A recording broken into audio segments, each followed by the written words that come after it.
Hello students, it's the first video of the chapter Relations and Functions.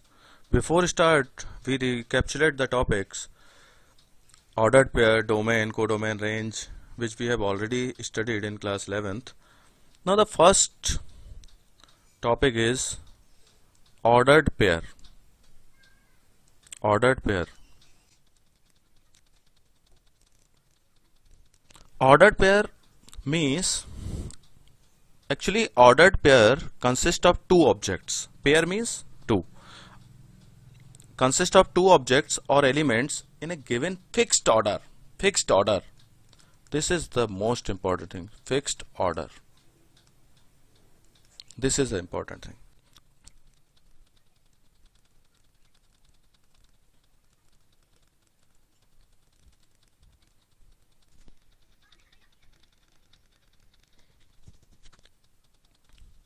This is the most important thing. Fixed order. Order is fixed here.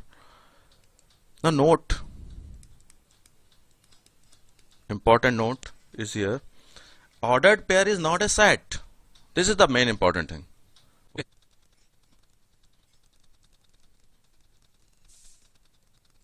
Now, ordered pair is not a set. What is set? Set means collection of well-defined objects. Collection of well-defined objects. Set. Now here you can see, suppose I am saying set A is a set 1 2. Then there is no difference between 1 2 and 2 1. Both are equal according to the definition of set. But in ordered pair 1 2 is not equal to 2 1. और आप देखिए X axis Y dash Y Y dash ये axis आपने बना लिया। तो आप देखिए आप जब इसको ड्रॉ करेंगे 1 2 1 2 का मतलब है 1 कितना डिफरेंस है। देखिए 1 एक्स एक्सेस पे 1 है वाई पे 2 है, मतलब ये पॉइंट हुआ 1 2। और 2 1 का मतलब हुआ ये पॉइंट। तो देखिए ऑर्डर्ड पेयर की जब आप बात कर रहे हैं तो ये इस तरीके से आप रिप्रेजेंट करते हैं। तो 1 2 और 2 1 इक्वल है। लेकिन सेट की अगर आप बात कर रहे हैं तो सेट में क्या होगा, ये दोनों चीजें इक्वल है। तो ये बेसिक डिफरेंस है ऑर्डर्ड पेयर में और सेट में। ठीक है, अब हम लोग बात कर लेते हैं सेकेंड जो चीज है वो है हमारे पास Cartesian product. What is Cartesian product? Cartesian product, suppose we have two sets P and Q. P has 3 elements A, B, C. Q has 2 elements 1 2. तो देखिए एक बार आप डेफिनेशन लिख लीजिए पहले।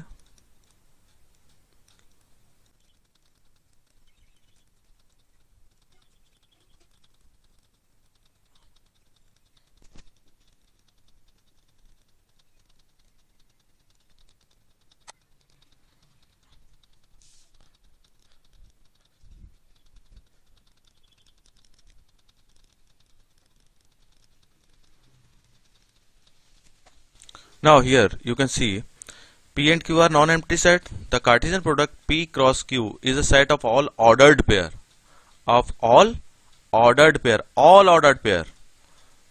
elements from P and Q. P cross Q equal to PQ. P belongs to P and Q belongs to Q. Okay. Note. Suppose if either P or Q is a null set, then ordered pair P cross Q will be empty set. Simple. Suppose if P or Q is a null set,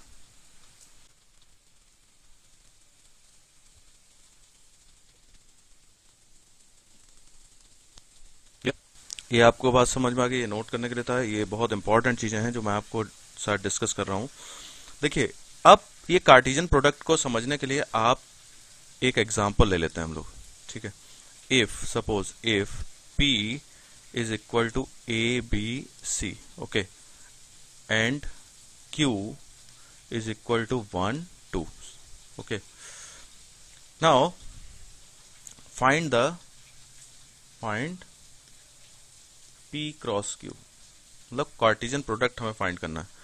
if you find the Cartesian product then P cross Q will be A1 A2 B1 B2 C1 and C2. ये देखिए, by the definition you will get these ordered pair 1 2 3 4 5 6 ordered pairs आपको मिलेंगे. Definition क्या है देखिए, definition है P cross Q.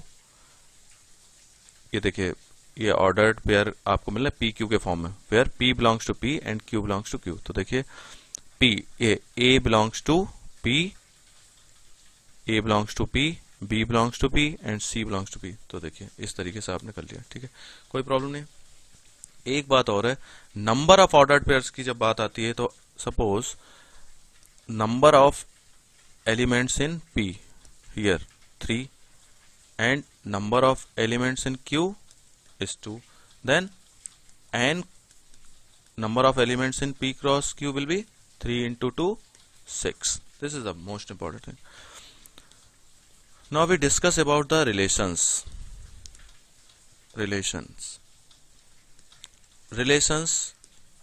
Simple. देखिए, the simplest definition of relation is, suppose actually the subset of the Cartesian product. This is the simplest definition. ठीक है, subset of the Cartesian product. अब definition लिखना है तो लिख लीजिए. देखिए,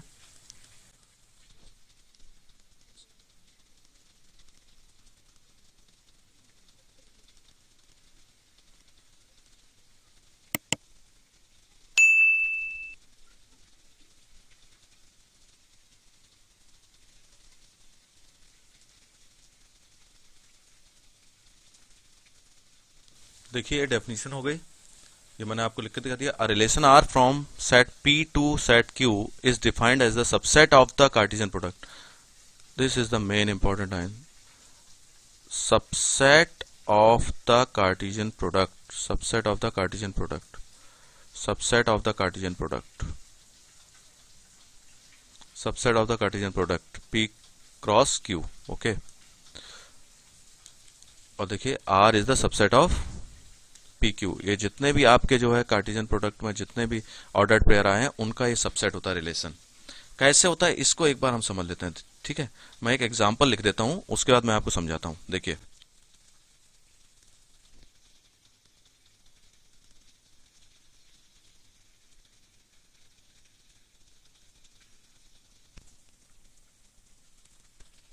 here you can see, consider two sets P is equal to ABC and Q is this: Ali, Bhanu, Chandra, Divya, Binod. Okay,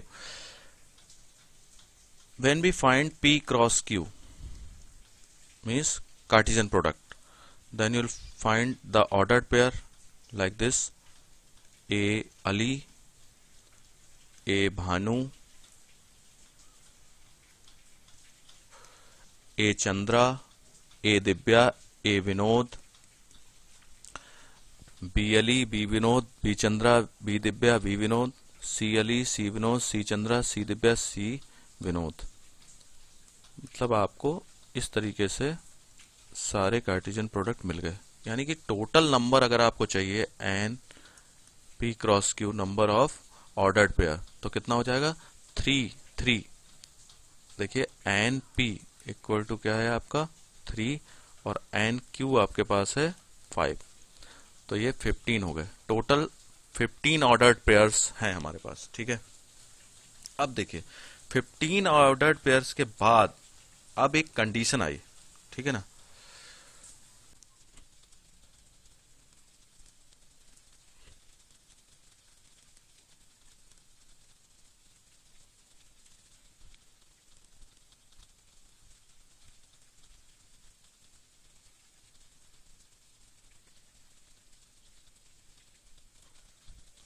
देखिए ये हमने ऑर्डर्ड पेयर पूरे बना लिए 15. उसके बाद वो ये कहता है एक रिलेशन देता है. अब वो ये कहता है एक रिलेशन है R क्या रिलेशन है? X Y, where X is the first letter of the name Y. X is the first letter of the name Y.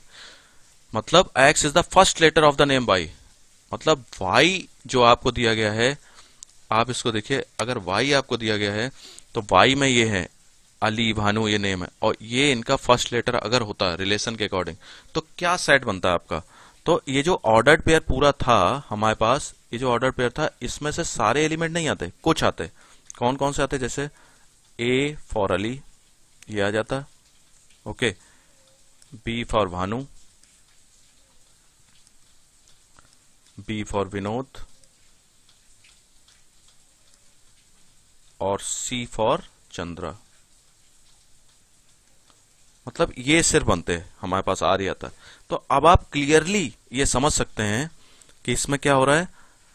ये जो पूरा सेट बना था हमारे पास ऑर्डर पेयर का 15 का बना था, ठीक है, लेकिन अब आप देखिए इसमें 1 2 3 4 ही आ रहे हैं रिलेशन। इसका मतलब क्लियर आपके पास मैसेज आ गया कि आर जो है, R is the subset of P cross Q.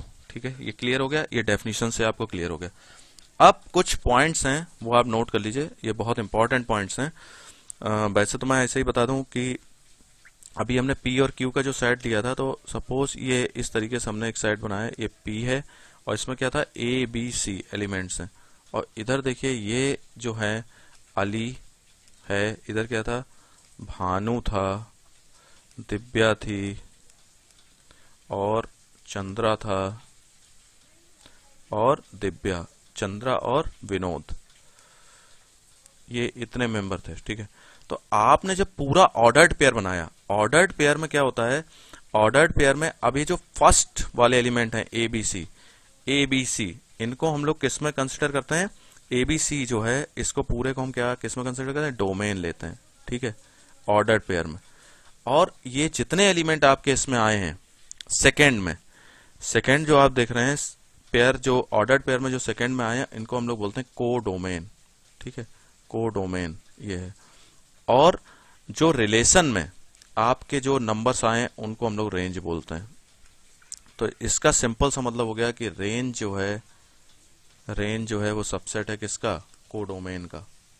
ठीक है, जरा मैं एक बार फिर से इस चीज को क्लियर करूंगा, आप जरा इधर देखिए दोनों में फर्क क्या है।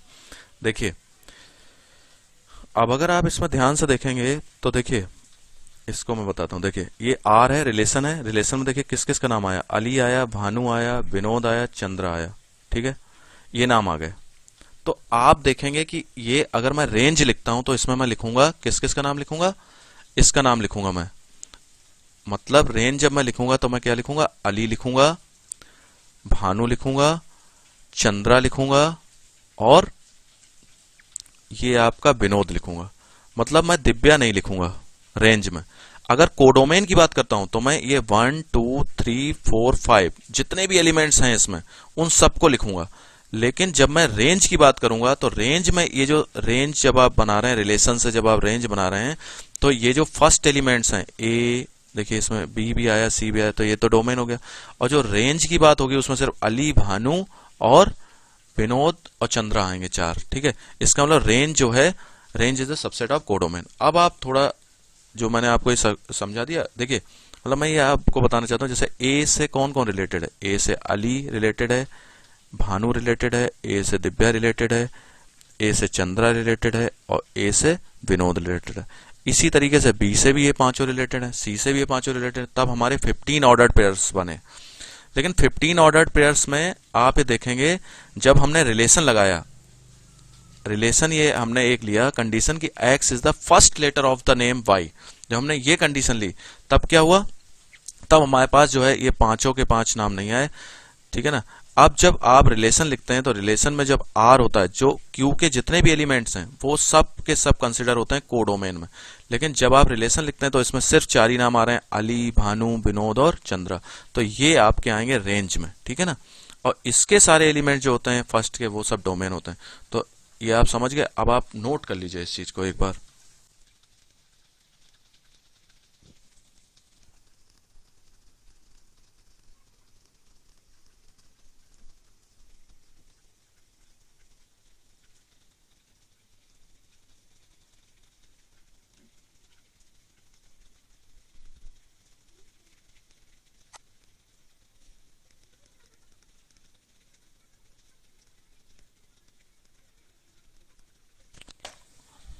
ठीक है, आपको ये बात क्लियर हो गई बिल्कुल। रेंज जो है वो सबसेट होता है कोडोमेन का। हाँ, रेंज जो है कभी किसी केस में ये भी हो सकता है कि वो उसके इक्वल भी हो सकती है। ऐसा जरूरी नहीं कि रेंज हमेशा उसका जो है कोडोमेन से छोटी होगी, तो रेंज कोडोमेन के इक्वल भी हो सकती है। ठीक है ना। तो सबसेट की डेफिनेशन अगर आप देखेंगे तो उसमें जो है आपको पता चल जाएगा। ठीक है, क्लियर। अब देखिए, अब एक बहुत इंपॉर्टेंट चीज जो अब हमें डिस्कस करनी है, ये सारी चीजें आपने, अब हम टाइप्स ऑफ रिलेशंस की बात कर रहे हैं। Types of relations. तो टाइप्स ऑफ रिलेशंस की जब आप बात कर रहे हैं तो फर्स्ट जो है वो इसमें आता है रिफ्लेक्सिव रिलेशन। तो देखिए, मैं आपको बता दूं रिफ्लेक्सिव रिलेशन। देखिए रिफ्लेक्सिव कैसे होगा रिलेशन, तो देखिए अगर इफ, इसमें क्या होता है, if A belongs to R for every A belongs to A, मतलब आप जब टोटल ऑर्डर्ड पेयर बना लेते हैं उसमें ये कंडीशन अगर सेटिस्फाई होती है तो उसे हम रिफ्लेक्सिव बोलते हैं। जैसे मैं आपको बताना चाहता हूं, अब हम इसे कैसे लिखेंगे, a relation R in a set A is called reflexive.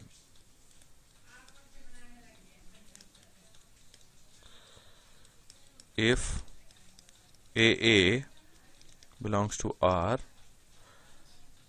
for every a belongs to A। अब देखिए, मैं आपको इसको एक एग्जांपल से समझाऊंगा तब आपको क्लियर होगा ये चीज। देखिए सपोज एक एग्जांपल मैंने लिया, let A is equal to 1 2 3 be a set.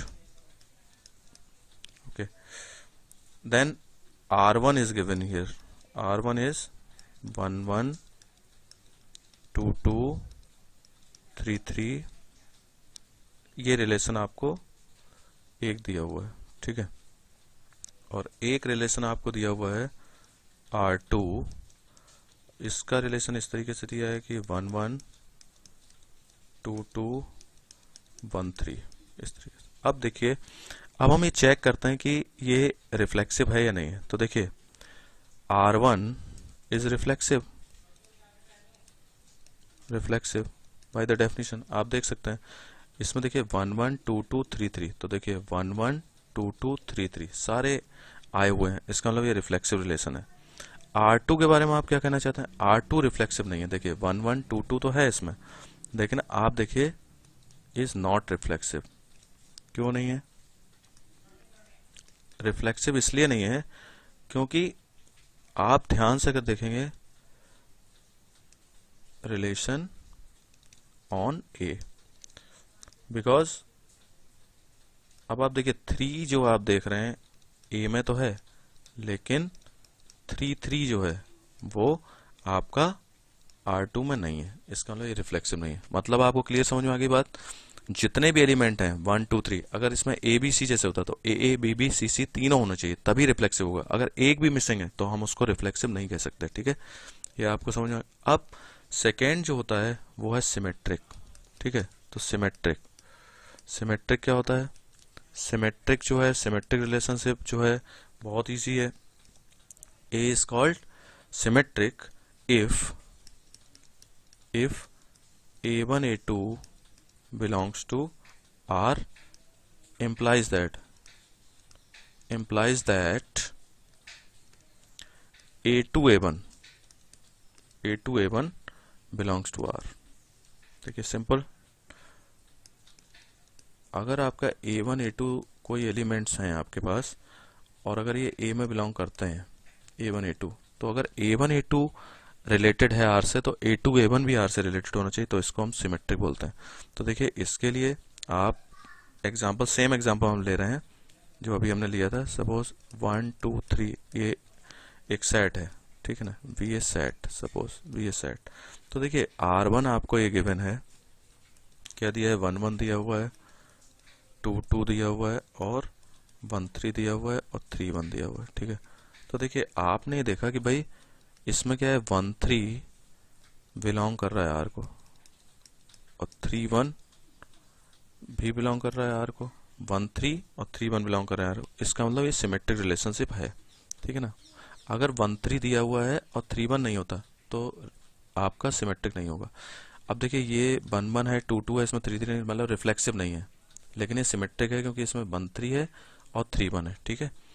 अब देखिए थर्ड है ट्रांजिटिव, लास्ट ट्रांजिटिव रिलेशनशिप। देखिए ट्रांजिटिव रिलेशन में क्या होता है, a set is called a transitive if suppose a1 a2 ये गिवन है, a1 a2 belongs to R and a2 a3 belongs to R, ठीक है। इम्प्लाइज दैट, अब अगर ये दो कंडीशन दी हुई हैं तब ये तीसरी कंडीशन जो है ये a1 a3, a1 ये पहली कंडीशन दी है a1 a2 belongs to R and a2 a3 belongs to R, implies that a1 a3 belongs to R, अगर ये आ जाता है तो इसका मतलब अब हम ये कह सकते हैं कि ये रिलेशन ट्रांजिटिव है। तो देखिए इसके लिए हम क्या करेंगे, एक फिर से वही हमने एक एग्जांपल ले लिया, let a is equal to 1 2 3, ये एक आपका सेट दिया हुआ है, बी ए सेट, ओके, ये एक सेट दिया हुआ है। अब रिलेशन क्या दिया हुआ है, ये देखिए रिलेशन दिया हुआ है 1 1 2 2 3 3, ऐसे दिया है 1 2 और 2 3, इस तरीके से दिया हुआ। अब आप इसमें देखेंगे जब, तो आप इसको चेक करेंगे तो देखिए 1 2, आप इसमें देखिए 1 2 belongs to R 1 and 2 3 belongs to R1, देखिए इसमें 1 2 बिलोंग कर रहा है R1 को और 2 3 भी बिलोंग कर रहा है R1 को। अब होना क्या चाहिए, 1 3 बिलोंग करना चाहिए था R1 में, लेकिन 1 3 इसमें नहीं है, इसका मतलब ये रिलेशन कैसा है, नॉट ट्रांजिटिव, नॉट ट्रांजिटिव। मतलब आपने सीख लिया 1 2 अगर इसमें है और 2 3 इसमें है तो इसमें 1 3 और होना चाहिए, तो अगर 1 3 भी होता तो ये ट्रांजिटिव रिलेशनशिप होती, ठीक है। ऐसे ही बच्चों प्रैक्टिस करते रहिए, मस्त रहिए, व्यस्त रहिए। ओके, आज के लिए इतना ही, थैंक यू।